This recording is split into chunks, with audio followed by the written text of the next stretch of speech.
Capítulo séptimo, 23 de octubre de 1991, esta mañana tuve oportunidad para escribir por primera vez desde que Catherine y yo recogimos las municiones en Maryland la semana pasada. Nuestra unidad ha llevado a cabo 3 misiones en los últimos 6 días.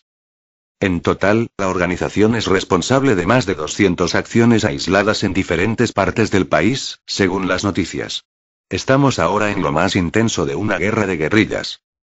El lunes pasado por la noche, Henry, George y yo atacamos el Washington Post. Fue rápido, necesitando poca preparación, aunque debatimos unos minutos antes sobre la manera en que debía hacerse. Henry fue en busca del personal, mientras destruíamos una de sus imprentas. La idea de Henry era que 3 de nosotros debíamos entrar por la fuerza en la sala de redacción y en las oficinas editoriales en la 6ª planta del edificio del Washington Post y matar a tantas personas como pudiésemos con las granadas de fragmentación y las ametralladoras. Si golpeábamos antes de la hora del cierre, a las 7:30 de la tarde, los cogeríamos a casi todos. George desechó esa maniobra por ser demasiado arriesgada para llevarse a cabo sin una planificación detallada. Cientos de personas trabajaban en el edificio del Washington Post, y los ruidos de las granadas y los disparos en la 6ª planta llevarían a muchos de ellos como hormigas a las escaleras y al vestíbulo. Si intentáramos bajar en los ascensores, alguien podría darle al interruptor principal, y quedaríamos atrapados. Por otra parte, el taller de imprenta del Post es visible a través de una gran cristalera desde el vestíbulo. Así que yo preparé una bomba casera pegando con cinta adhesiva una granada de mano a una mina antitanque pequeña. El artefacto entero pesaba aproximadamente 6 libras y era bastante desmañado, pero podría arrojarse a unos 50 pies como una granada grande. Aparcamos en un callejón a unas 100 yardas de la entrada principal del Post. En cuanto George hubo desarmado al guardia, Henry abrió un agujero grande en el ventanal del taller de imprenta con su escopeta recortada. Entonces yo tiré de la anilla del artilugio formado por la granada y la mina que había preparado y lo lancé entre los rodillos de la prensa más cercana, que habían preparado para arrancar por la noche. Nos cubrimos detrás de un parapeto de mampostería mientras la bomba explotaba, y entonces Henry y yo tiramos apresuradamente media docena granadas termite en el taller de imprenta. Nos fuimos a la parte de atrás antes de que cualquiera hubiera salido a la acera, y así nadie vio nuestro automóvil. Catherine, claro, había realizado una magnífica labor con nuestras caras.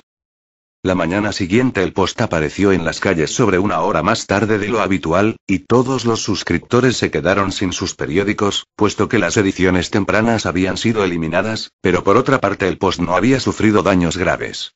Solo estropeamos una prensa con nuestra bomba y provocamos una humareda con nuestras granadas incendiarias, una de las cuales prendió un barril de tinta, pero a pesar de nuestros esfuerzos, el Post no había visto reducida su capacidad para extender sus mentiras y veneno.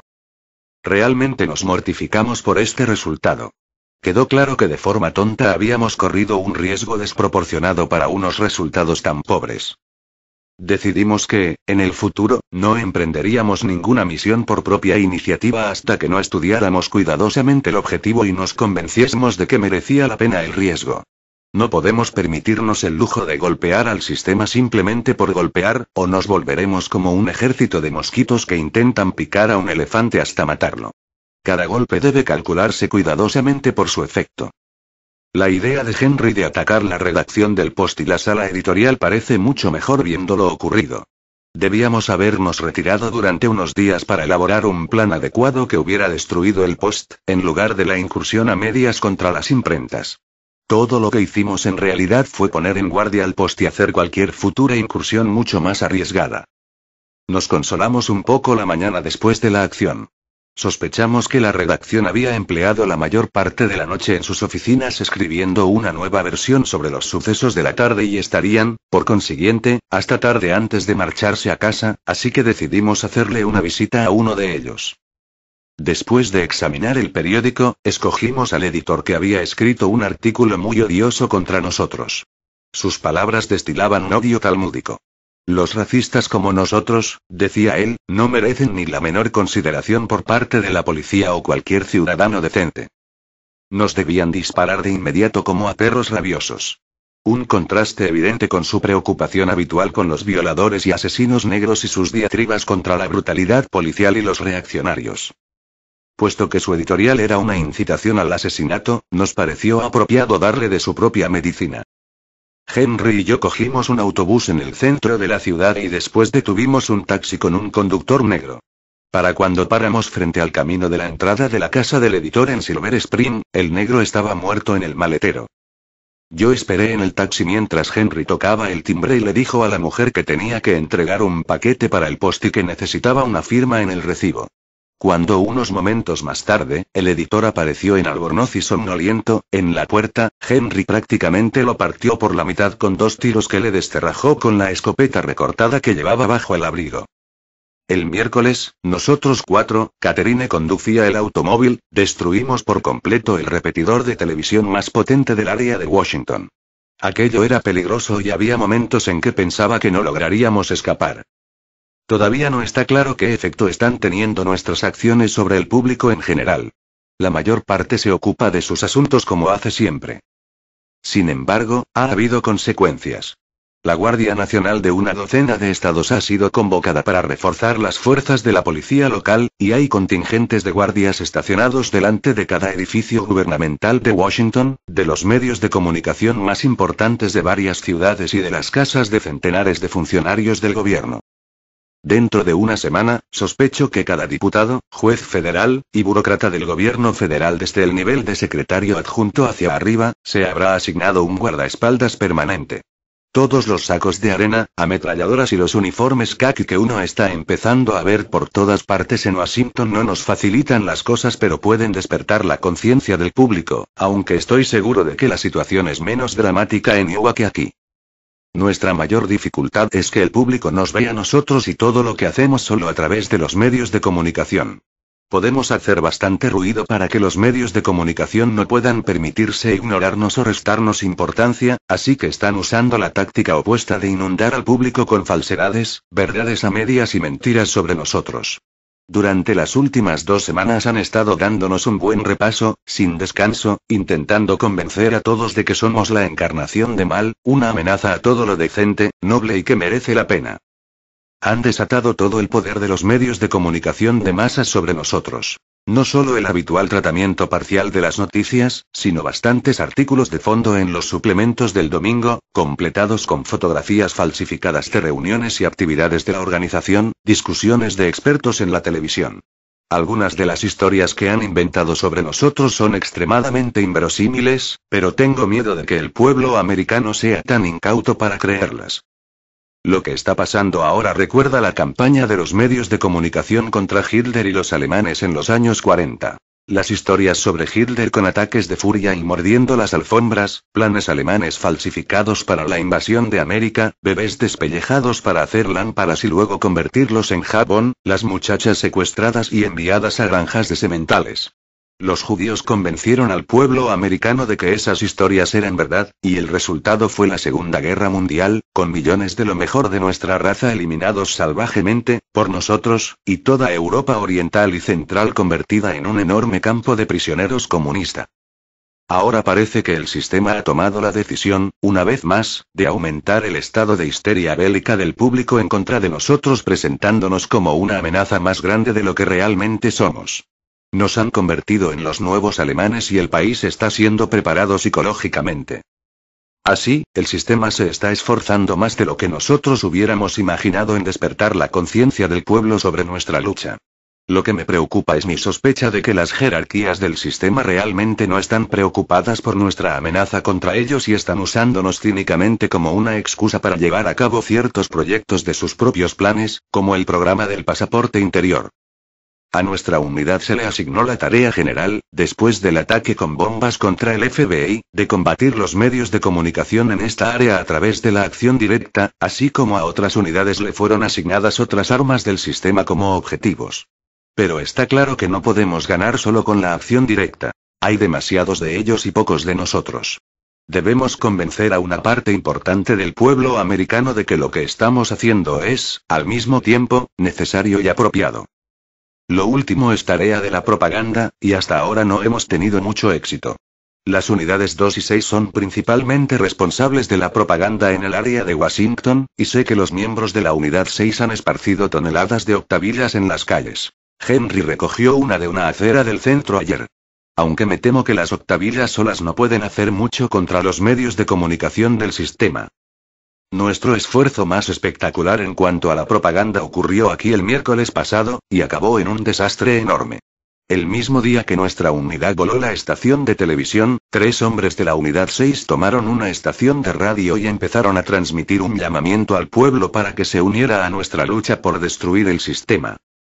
Habían grabado su mensaje en cinta, y trabaron las puertas de la estación, después de encerrar a todos los empleados en un almacén. Tenían la intención de escapar mientras se transmitía la cinta, con la esperanza de que la policía pensaría que todavía estaban dentro y sitiarían el lugar usando gas lacrimógeno, dándoles una media hora o más de tiempo de emisión.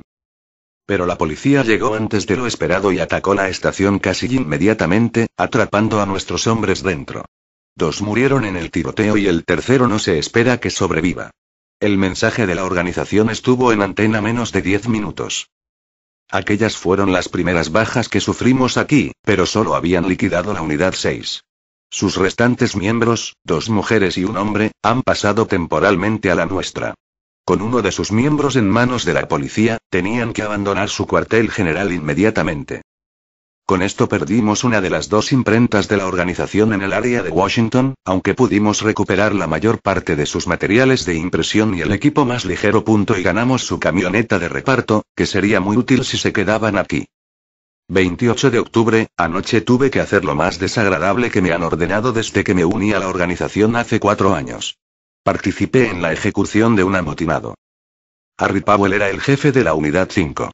La semana pasada, cuando el mando operativo de Washington, WFC, dio orden de ejecutar a 2 de los defensores más odiosos y locuaces del mestizaje racial en esta zona, un sacerdote y un rabino, coautores de una petición al Congreso ampliamente difundida pidiendo ventajas fiscales para las parejas mixtas, Powell se negó a cumplir la orden. Envió un mensaje al WFC que decía que él se oponía en adelante al uso de la violencia y que su unidad no participaría en ningún acto más de terrorismo. Fue arrestado inmediatamente, y ayer, un representante de cada unidad bajo la dirección de LUFC, incluso la unidad 5, fue convocado para juzgarlo. La unidad 10 no pudo enviar a nadie, y así, 11 miembros, 8 hombres y 3 mujeres, se reunieron con un oficial de LUFC en el almacén del sótano de una tienda de regalos propiedad de uno de nuestros legales. Yo era el representante de la unidad 1. El oficial del WFC enunció los cargos contra Powell, muy brevemente. El representante de la unidad 5 confirmó los hechos entonces. Powell no solo se había negado a obedecer la orden de ejecución, sino que les había dicho a los miembros de su unidad que no obedecieran ninguna más. Afortunadamente, ellos no permitieron que los manipulara. Powell tuvo una oportunidad para defenderse. Lo hizo durante más de 2 horas, interrumpido de vez en cuando por una pregunta de alguno de nosotros. Lo que dijo me conmovió, pero estoy seguro de que hizo que nuestra decisión fuera más fácil para todos. Harry Powell era, en el fondo, un conservador responsable. El hecho de que fuese no solo un miembro de la organización sino que hubiera llegado a ser jefe de unidad refleja más sobre la organización que sobre lo hecho por él. Su queja fundamental era que todos nuestros actos de terror contra el sistema estaban empeorando las cosas al provocarlo para que aumentara las medidas represivas. Bien, por supuesto, todos nosotros entendimos eso. O, por lo menos, yo pensé que todos nosotros lo habíamos aceptado. Al parecer Powell no lo hizo. Es decir, él no entendió que uno de los propósitos principales del terror político, siempre y en todas partes, es obligar a las autoridades a tomar represalias y aumentar la represión, para así enemistarse con una parte de la población y generar simpatía por los terroristas. Y el otro propósito es crear inquietud al destruir el sentimiento de seguridad de la población y su creencia en el poder del gobierno. Como Powell continuó hablando, llegó a estar más claro que él era un conservador, no un revolucionario. Habló como si el propósito entero de la organización fuera obligar al sistema a establecer ciertas reformas, en lugar de destruir totalmente el sistema, y construir algo radical y totalmente nuevo en su lugar. Él se opuso al sistema porque le subieron demasiado los impuestos de su negocio, había sido propietario de una ferretería antes de que nos viéramos obligados a pasar a la clandestinidad. Se opuso a la permisividad del sistema con los negros, porque el crimen y los motines eran malos para los negocios. Se opuso a la confiscación por parte del sistema de las armas de fuego, porque sentía que necesitaba un arma para su seguridad personal. Sus motivaciones eran las de un libertario, la clase de individuo egoísta que ve el mal esencial del gobierno como una limitación de la iniciativa libre. Alguien le preguntó si se había olvidado de lo que la organización había repetido una y otra vez, a saber, que nuestra lucha era para asegurar el futuro de nuestra raza, y que el problema de la libertad individual se subordinaba a aquella, propósito fundamental. Su réplica mordaz fue que las tácticas violentas de la organización no estaban beneficiando ni a nuestra raza ni a la libertad individual. Esta respuesta demostraba de nuevo que él realmente no comprendía lo que nosotros estábamos intentando hacer. Su apoyo inicial al uso de la fuerza contra el sistema estaba basado en la asunción ingenua de que, por Dios, nosotros enseñaremos a esos bastardos. Cuando el sistema, en lugar de ceder, empezó a apretar las tuercas con más fuerza, llegó a la conclusión de que nuestra política de terrorismo era contraproducente. Sencillamente, no podía aceptar el hecho de que el camino hacia nuestra meta no puede ser alterado en una fase tan temprana de nuestra actuación, sino que debe ser una superación del presente y una forja del futuro, nosotros eligiendo el rumbo en lugar del sistema. Hasta que le arrebatemos el timón de sus manos y arrojemos al sistema por la borda, la nave del Estado se irá escorando de forma peligrosa. No nos detendremos, no hay marcha atrás. Desde que estamos entre las piedras y bajíos, lo hemos pasado y lo pasaremos bastante mal antes de lograr una navegación libre de obstáculos. Quizá él tenía razón en que nuestras tácticas están equivocadas. El pueblo contestará esa pregunta en el futuro. Pero su actitud entera, su orientación, estaba totalmente equivocada. Cuando escuchaba a Powell recordé al escritor de finales del siglo XIX, Brooks Adams, y su división de la especie humana en dos clases: el hombre espiritual y el hombre económico. Powell era el prototipo del hombre económico. Las ideologías, los fines últimos, la contradicción fundamental entre la visión del mundo del sistema y la nuestra no significaba nada para él. Él consideraba la filosofía de la organización como si fuera un señuelo ideológico para reclutar a gente como nosotros. Veía nuestra lucha contra el sistema como un combate por el poder y nada más. Si nosotros no los fustigábamos, entonces podríamos intentar obligarlos a un acuerdo con nosotros. Me pregunté cuántos más habría en la organización con la manera de pensar de Powell, y me estremecí. Nos habían obligado a crecer demasiado rápido. No había habido tiempo suficiente para desarrollar en toda nuestra gente una actitud esencialmente religiosa hacia nuestra misión y nuestras doctrinas que habría prevenido el incidente de Powell, cribándolo antes. Con su forma de ser, no teníamos opción sobre el destino de Powell. Había que considerar no solo su desobediencia, sino también que se había revelado como poco digno de confianza. Tener uno de nosotros y además jefe de unidad, hablando abiertamente a otros miembros de encontrar una manera de acuerdo con el sistema, con la guerra apenas en sus inicios, había solo una forma de tratar un problema así. Los 8 miembros masculinos presentes escogimos una pajitas, y 3 de nosotros, incluyéndome, resultamos elegidos para el piquete de ejecución. Cuando Powell comprendió que iba a ser ejecutado, intentó detenernos. Le atamos las manos y los pies, y tuvimos que amordazarlo cuando comenzó a chillar. Lo llevamos a una zona boscosa lejos de la autopista, a unas 10 millas al sur de Washington, le disparamos y lo enterramos. Regresé poco después de medianoche, pero no pude dormirme. Estaba muy deprimido.